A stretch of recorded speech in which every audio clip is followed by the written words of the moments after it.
Why is the Sony FX3 so popular? So, the Sony FX3 has been around for a little while now, and more recently it has been making waves within Hollywood cinema. The new blockbuster film The Creator was shot on this little $4,000 cinema camera. But why?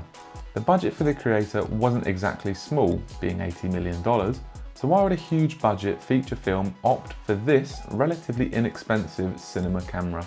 Well, today we're going to look at a few of the reasons why the Sony FX3 is so popular and try to figure out why it was seemingly so groundbreaking when it was released, considering that its brother, the Sony a7S III, wasn't marvelled upon in the same way despite sharing a sensor and being almost the same camera. So the first thing that makes this camera so attractive to filmmakers is its low light capabilities. It has an ISO sensitivity that ranges from 80 to 400,000 plus, so it's no wonder why so many filmmakers are choosing this camera, as its full frame sensor provides an amazingly clean image all the way up to the high ISO ranges.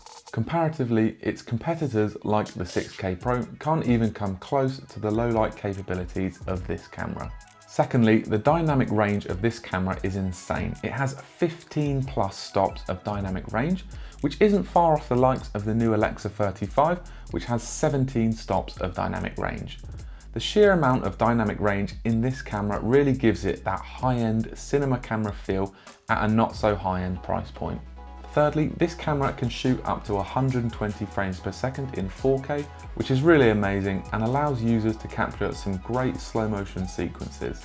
This would also make the FX3 a perfect crash cam due to the fact that it's small, can record high frame rates, and to most larger film sets is relatively inexpensive. So let's talk about the autofocus in this camera. It's amazing. The eye and face tracking is really accurate and it feels very reliable, making this camera a great choice for solo shooters or small film sets where a focus puller is not available. However, on larger film sets, the autofocus is kind of irrelevant, as there will usually be a focus puller present. And finally, the out-of-the-box adaptability is great on this camera, not only because you have a generous amount of mounting points for additional accessories, but you also have a very adaptable mount, the Sony E mount, meaning you can pretty much use whatever lens you want, which is a big plus if you like to shoot on vintage or larger format lenses. And there is also no viewfinder on the top, as like the a7S III. Furthermore, the a7S III does not have these same mounting points, making this a slightly more attractive option for filmmakers.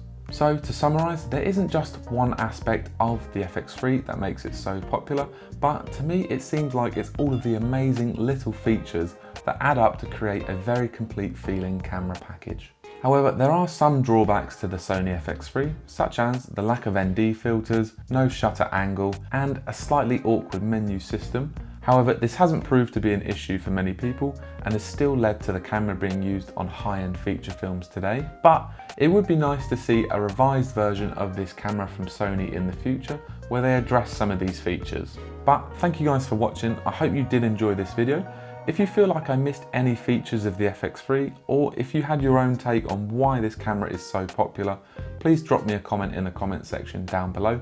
And as always, please like and subscribe, as it really helps the channel out a lot. Expect to see more content like this in the future, but thanks again for watching, and I'll catch you in the next one.